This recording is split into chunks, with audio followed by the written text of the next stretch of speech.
Hello আমার প্রিয় দর্শক বন্ধুরা, আজ রথযাত্রা। তাই এই শুভ রথযাত্রার সবাইকে জানাই আমার প্রীতি, শুভেচ্ছা এবং অনেক অনেক ভালোবাসা।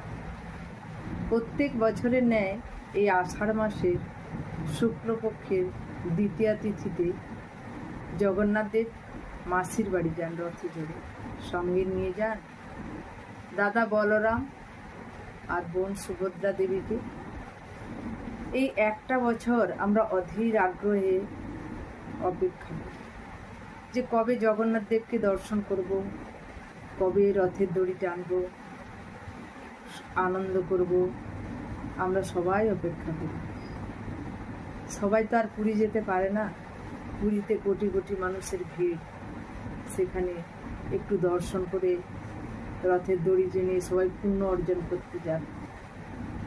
কিন্তু